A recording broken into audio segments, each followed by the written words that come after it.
பல எதிர்பார்ப்புகளுக்கு அப்புறம் எஸ்கே அவர்களுடைய நடிப்பில் ரவிக்குமார் அவர்களுடைய டைரக்ஷனில் இசை புயல் ஏஆர் ரஹ்மான் அவர்களுடைய இசையில் இருக்கக்கூடிய படம் தான் அயலான். போலம் பொங்கலுக்கே இந்த படம் ரிலீஸ் ஆகிருக்கணும். ஆனால் ஒரு வழியாக இந்த பொங்கலுக்கு ரிலீஸ் பண்ணிட்டாங்க.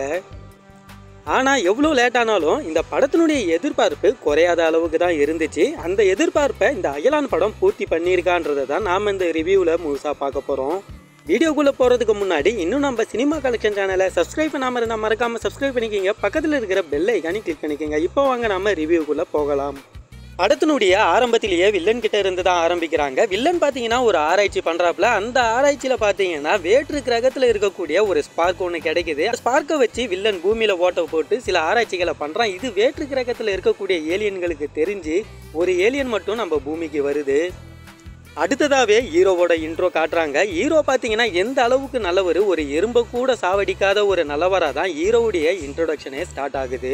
பூமிக்கு வந்த ஏலியன் எதிர்பாராத விதமாக ஹீரோவை சந்திக்க நேரிடுது. அதுக்கப்புறம் இவங்க ரெண்டு பேரும் சேர்ந்து என்னென்ன அட்ராசிட்டி எல்லாம் பண்ணாங்க, அந்த வில்லனை இவங்க அழிச்சாங்களா இல்லையான்றது தான் இந்த படத்தினுடைய முழு கதை.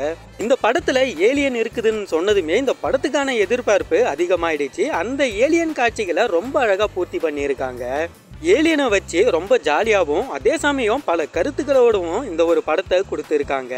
அயலான் படம் பார்த்ததுக்கான முக்கியமான காரணம் என்னன்னு கேட்டிங்கன்னா, அந்த படத்தினுடைய சிஜி ஒர்க் எந்த அளவுக்கு இருக்குதுன்றதுக்காக தான். ஆனால் அதில் பார்த்தீங்கன்னா அந்த சிஜி ஒர்க் நம்ப முடியாத அளவுக்கு ஒரு கண் எதிரில் அந்த ஏலியன் நம்மளால் பார்க்குற மாதிரி தான் இருக்கும். அந்த அளவுக்கு படத்தோட டீம் சிஜி ஒர்க்கில் உழைப்பு போட்டுருக்காங்க. ஃபர்ஸ்ட் ஆஃப் ஃபுல்லாகவே ஜாலியாக எங்கேஜாக கொண்டு போயிருக்காங்க. செகண்ட் ஆஃப் தான் பார்த்தீங்கன்னா கொஞ்சம் லேக் ஆகுது. செகண்ட் ஹாஃப்ல அடுத்தடுத்த நகர்வுகளை தாண்டி போகாமல் ஒரே இடத்துலையே கதை இருக்கிற மாதிரி இருக்கு. ஒரு ஹியூமன் ஸ்ட்ரென்த்தும் ஒரு ஏலியனும் ஒன்றா சேர்றப்ப அதுக்கான வில்லனும் பார்த்தீங்கன்னா ஸ்ட்ராங்காக தான் இருக்கணும். ஆனால் அப்படி ஸ்ட்ராங்காக காட்டுறதுக்கு என்ன பண்ணியிருக்காங்கன்னா அவரையும் ஏலியனாக மாறுற மாதிரி காமிச்சிருக்காங்க. எஸ்கே அவர்களுக்குமே அந்த ஏலியனுடைய சக்தியெலாம் கிடைச்சிருது.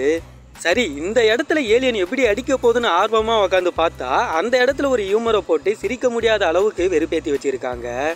சில காட்சிகள்லாம் ஏலியனுடனான அந்த பேச்சுவார்த்தைலாம் பார்த்தீங்கன்னா ரொம்பவே நல்லா இருக்கு, ரசிக்கும்படியும் இருக்கு. ஆனால் அதே போல் பார்த்தீங்கன்னா ஹீரோக்கும் ஏலியனுக்கான அந்த பாண்டிங் அந்த ஒரு இது பெருசாக ஆடியன்ஸ் கிட்ட கனெக்ட் ஆகலை. ஏலியன் ஃபீல் பண்ணுறப்ப கூட அச்சச்சோன்னு தோண வைக்குது. ஆனால் எஸ்கே அவர்கள் ஃபீல் பண்ணுறப்ப அந்த ஒரு ஆடியன்ஸ் கிட்ட பெருசாக எதுவும் கனெக்ட் ஆகலை. எஸ்கேவும் பார்த்தீங்கன்னா அந்த கேரக்டருக்கு என்ன தேவையோ அதை மட்டும் கொடுத்துருக்காரு. கடைசியாக ஏலியனை தூக்கி முதுகில் உட்கார வச்சது மட்டும் ஒரு பெரிய கிரிஞ்சாக இருந்துச்சு. மொத்தத்தில் படம் எப்படி இருக்குன்னு கேட்டிங்கன்னா அங்கங்கே ஹியூமர் இருந்தாலுமே ஒரு 2.5 மணி நேரம் படம் ஒரு 3 மணி நேரம் பார்க்குற அளவுக்கு ஒரு ஃபீலை கொடுக்குது. கண்டிப்பாக குழந்தைங்களுக்கு பிடிச்ச படமாக இந்த ஒரு அயலான் இந்த பொங்கலுக்கு இருக்கும். நீங்கள் அயலான் படம் பார்த்துட்டு இருந்தீங்கன்னா உங்களுக்கு அந்த படம் எந்த அளவுக்கு பிடிச்சிருக்கு, உங்களுடைய ரிவ்யூ என்னன்றதை மறக்காமல் கமெண்ட்டில் சொல்லுங்கள். இந்த ரிவ்யூ உங்களுக்கு பிடிச்சிருந்தால் லைக் பண்ணி ஷேர் பண்ணுங்கள். மறக்காமல் நம்ம சினிமா கலெக்ஷன் சேனலை சப்ஸ்கிரைப் பண்ணிக்கிங்க. பக்கத்தில் இருக்கிற பெல் ஐக்கானி கிளிக் பண்ணிக்கிங்க. நெக்ஸ்ட் ஒரு வீடியோவில் நாம் மீட் பண்ணலாம்.